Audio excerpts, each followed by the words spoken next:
Namaskar, Vande Mataram. Myself Darshana Patel. I teach in Standard 5 Sri Vasishtha Vidyalaya, Wow. My subject is environment. Okay. So students, today we will learn our chapter number 12. What if it finishes? Last topic, wood for chulha. In our country, 2/3 people, બરાબર છે, 2/3 people of our country use કે આપણા દેશના, આપણો દેશ આપણને બધાને ખબર છે ઇન્ડિયા, બરાબર છે, ભારતના 2/3 ભાગના લોકો જે છે યુઝ કરે છે ઉપલે એટલે કે છાણા, wood, dry trees etcetera as a fuel. કે ભારતની વાત કરીએ તો ભારતમાં 2/3 ભાગના લોકો જે છે એ બળતણ તરીકે છાણા, લાકડા, સૂકા દાળખાઓ વગેરેનો યુઝ કરે છે, બરાબર છે. બીકોઝ કારણ કે આપણે જોઈએ તો કે વિલેજની અંદર, વિલેજ બરાબર, people of village are very poor, કે ગામડાના લોકો છે ઘણા બધા ગરીબ હોય છે અને એ ઘણા બધા કોસ્ટલી ફ્યુઅલ છે, જે મોંઘા ફ્યુઅલ છે એનો યુઝ એ નથી કરી શકતા, એટલા માટે એ લોકો એઝ અ ફ્યુઅલ છે એ વુડ, ઉપલે અને ડ્રાય ટ્રીસનો યુઝ કરે છે, બરાબર છે. તો these are used for, આ બધાનો ઉપયોગ એ લોકો શા માટે કરે છે તો કે these are used for cooking food, ખોરાક રસોઈ કરવા માટે, for keeping warm, ગરમી લેવા માટે એટલે કે પોતાની જાતને ગરમ કરવા માટે વિન્ટરની સિઝનમાં, for heating water, પાણીને ગરમ કરવા માટે, for lighting અથવા તો પ્રકાશ મેળવવા માટે. પણ આપણે ઘણા પુઅર પીપલ જોઈએ છે વિલેજની અંદર કે તેના ઘરની અંદર, હાઉસીસની અંદર લાઇટ નથી હોતી, પ્રકાશ નથી હોતો, બરાબર છે. તો એ પ્રકાશ મેળવવા માટે પણ આનો યુઝ કરે છે, આપણે એવું કહી શકીએ છીએ. અને બીજી કેટલીક અધર એક્ટિવિટીઝ માટે તેઓ શું કરે છે તો કે many other things are use, ઘણી બધી વસ્તુઓનો ઉપયોગ થાય છે ફોર ઓલ એક્ટિવિટીઝ, બધી જ પ્રવૃત્તિઓ માટે એટ હોમ, ઘરની અંદર, જેવી કે kerosene, LPG, call, electricity et cetera, બરાબર છે. તો આમ પાસ્ટની આપણે વાત કરી તો કે 2/3 ઓફ પીપલ, બરાબર, આપણા દેશના 2/3 ભાગના લોકો છે એ વુડ, ઉપલે અને ડ્રાય ટ્રીસનો એઝ અ ફ્યુઅલ તરીકે યુઝ કરે છે. પણ એ આપણે જોઈએ તો આપણે હવે જોઈએ તો કે મોટે ભાગે સાયન્સ એટલું બધું આગળ વધી ગયું છે કે હવે જે છે અવનવા ઇક્વિપમેન્ટ, સાધનોની શોધ થઈ છે. તો અમુક જે ફ્યુઅલ છે, બરાબર, એનો યુઝ એકદમ લેસ થઈ ગયો છે, ઓછો થઈ ગયો છે, અને અમુક ફ્યુઅલનો યુઝ છે એ વધી રહ્યો છે. તો અહીં આપણને બાર ચાર્ટ્સ આપેલા છે, એટલે કે સ્તંભાલેખ આપેલા છે. લાસ્ટ 20 યર્સ કે છેલ્લા 20 વર્ષમાં કયા ફ્યુઅલની અંદર ઉપયોગનામાં બદલાવ, ચેન્જ આવ્યો છે, બદલાવ આવ્યો છે તે જોવાનું છે. તો વિદ્યાર્થી મિત્રો, યર છે 1976 અને આફ્ટર 20 યર્સ એટલે કે 20 વર્ષ પછી 1996 ની વાત કરેલી છે, બરાબર છે. તો જોઈએ તો આપણને ટોટલી 100 હાઉસીસ આપેલા છે, બરાબર છે. Out of 100 houses 84 houses use ઉપલે એન્ડ વુડ, કે 100 ઘરોમાંથી 84 હાઉસ એટલે કે 84 ઘરના લોકો જે છે એ એઝ અ ફ્યુઅલ ઉપલે અને વુડનો યુઝ કરે છે, બરાબર છે.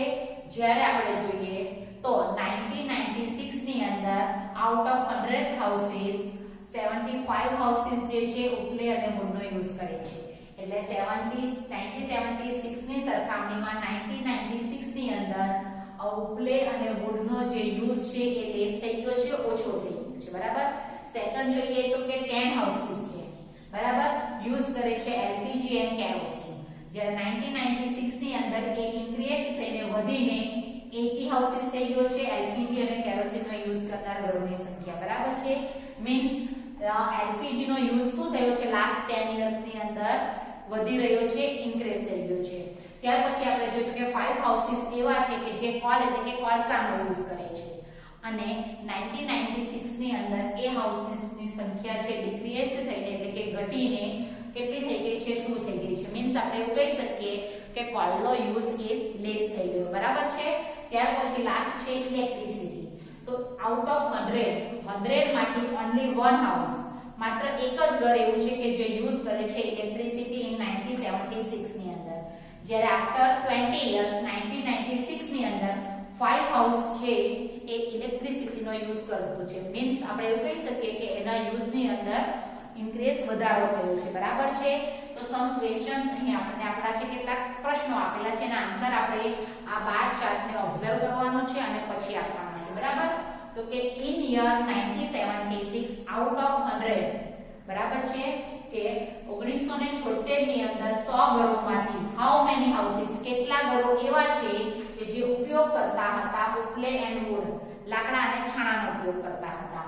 તો 1976 ની વાત કરીશું તો ઉપલે એન્ડ વુડ ની અંદર આપણે જોઈએ તો 84 હાઉસીસ છે. એટલે આન્સર આવશે શું 84 હાઉસીસ. બરાબર છે. ત્યાર પછી સેકન્ડ ક્વેશ્ચન છે કે which was the fuel કયું બળતણ હતું યુઝ ઉપયોગમાં લેવાતું ધ લેસ્ટ એટલે કે સૌથી ઓછું in 1976 કે 1976 નો આપણે બાર ચાર્ટને ઓબ્ઝર્વ કરીએ તો કયું ફ્યુઅલ છે એ સૌથી લેસ એટલે કે ઓછું ઉપયોગમાં લેવાતું હતું. તો આપણે જોઈ શકીએ છીએ 1976 માં આઉટ ઓફ 100 હાઉસીસ માંથી ઓન્લી 1 હાઉસ છે ઇલેક્ટ્રિસિટીનો યુઝ કરે છે.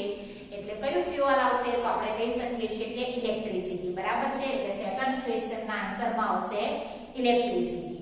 થર્ડ છે in 1976 LPG and kerosene કે 1976 ની અંદર LPG અને kerosene were used in black houses. એટલે કે 1976 ની અંદર LPG અને કેરોસીન નો ઉપયોગ કરતા હતા એવા ઘરોની સંખ્યા બ્લેન્ક એટલે કે ખાલી જગ્યા હતી. તો LPG અને કેરોસીન ની વાત કરીશું તો કે 10 હાઉસીસ આપણને દેખાય છે. બરાબર છે. પણ ત્યાર પછી આપણને કહે છે and in 1996 1996 ની અંદર this increased આ વધીને ટુ બ્લેન્ક ખાલી જગ્યા હાઉસીસ થઈ છે. તો વધીને કેટલા હાઉસીસ તો કે 80 હાઉસીસ. બરાબર ને. એટલે કે 18 એટલે કે 18 ઘર થઈ ગયા છે. તો 10 થી વધીને 18 થઈ. આપણે એવું કહી શકીએ કે એની અંદર 80% નો 80% છે એ ઇન્ક્રીઝ વધારો થયો છે. બરાબર છે. તો હવે જે આપણે કહીએ છીએ કે out of 100 how many houses were using electricity in 1996 શું કહે છે કે આઉટ ઓફ 100 એટલે કે 100 ઘરોમાંથી how many houses કેટલા ઘરો એવા છે કે were using ઉપયોગ કરતા હતા અથવા તો ઇલેક્ટ્રિસિટી ઇન 1996 માં કેટલા ઘરો એવા છે 100 માંથી કે જે ઇલેક્ટ્રિસિટીનો યુઝ કરે છે. તો 1996 ના બાર ચાર્ટની અંદર ઇલેક્ટ્રિસિટીમાં હાઉસીસની સંખ્યા છે 5. બરાબર છે. એટલે કે 5 હાઉસીસ આવશે. તો આપણે બંને બાર ચાર્ટને આપણે ઓબ્ઝર્વ કરીએ તો સૌથી આપણે જોઈએ તો ધીમે ધીમે સ્લોલી આ કોલસાનો ઉપયોગ સમય જતા લેસ થતો જાય છે. જ્યારે 1 થી 5 થાય ઇલેક્ટ્રિસિટીનો જે યુઝ છે એ વધતો જાય છે. બરાબર છે. એટલે કે ઇન્ક્રીઝ થતો જાય છે. જ્યારે ઉપલે અને એલપીજી માં વધઘટ થઈ છે પણ એટલી બધી માત્રામાં નહીં. એટલે ફ્યુચરની અંદર કદાચ એવું પણ આવી શકે કે ઇલેક્ટ્રિસિટીનો યુઝ એકદમ વધી જાય. બરાબર છે. અને ઇલેક્ટ્રિસિટી આપણે જોઈએ તો વિદ્યુત આપણને ખબર જ છે આજે મોટે ભાગે સાયન્સ દ્વારા આપણને વિદ્યુત વીજળીથી ચાલતા અનેક ઇક્વિપમેન્ટ્સ આપણને પ્રાપ્ત થયા છે. તો એટલે આપણે જોઈ શકીએ છીએ કે ઇલેક્ટ્રિસિટીનો યુઝ આજે સૌથી વધારે વધતો જઈ રહ્યો છે. એમાં આપણે સોલર કાર પણ હવે આવી રહી છે. બરાબર છે.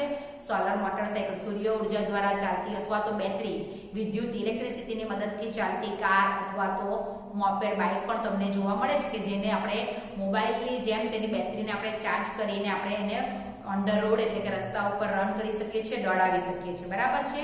તો વિદ્યાર્થી મિત્ર આ થયા એનર્જી રિસોર્સિસ કે જેને આપણે ફ્યુઅલ તરીકે બળતણ તરીકે યુઝ કરીએ છીએ. તો 2 ટાઈપ્સ છે એનર્જી સોર્સિસના એટલે કે ઉર્જાના સ્ત્રોતો જેમાંથી આપણને ઉર્જા પ્રાપ્ત થાય છે એના 2 સોર્સિસ એટલે કે 2 પ્રકાર છે. ફર્સ્ટ છે રિન્યુએબલ અને સેકન્ડ છે નોન રિન્યુએબલ રિસોર્સિસ. એટલે કે રિન્યુએબલ એટલે કે ફરીથી પ્રાપ્ત કરી શકાય, પુનઃ પ્રાપ્ત કરી શકાય તેવા ઉર્જાના સ્ત્રોતો કે આપણે વારે ઘડીએ એનો ઉપયોગ કરી શકીએ છીએ એકવાર ઉપયોગ કર્યા પછી. અને નોન રિન્યુએબલ મીન્સ ફરીથી એને રિન્યુ કરી શકાતા નથી એટલે કે ફરીથી પ્રાપ્ત કરી શકાતા નથી, પુનઃ અપ્રાપ્ય ઉર્જા સ્ત્રોત. બરાબર છે. કે એકવાર ઉપયોગ કરો એટલે પછી એ આપણને લાંબા ગાળે પ્રાપ્ત થાય, બાકી પ્રાપ્ત થતું નથી. તો ખાસ યાદ રાખવાનું છે કે કયા એનર્જી રિસોર્સિસ છે એ રિન્યુએબલ છે અને કયા એનર્જી રિસોર્સિસ છે એ નોન રિન્યુએબલ છે. બરાબર છે. તો જો અહીં તમને મેં કીધું છે કે રિન્યુએબલ ની અંદર સોલર એનર્જી એટલે કે સૂર્ય ઉર્જા. બરાબર છે.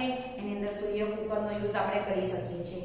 વાઇન્ડ એનર્જી એટલે કે પવન દ્વારા પ્રાપ્ત થતી ઉર્જા. બરાબર. આપણે વિન્ડ ફાર્મ પવન ચક્કી આપણે ચલાવીએ છીએ તો એના દ્વારા જે ઉર્જા પ્રાપ્ત થાય છે એ પણ રિન્યુએબલ છે.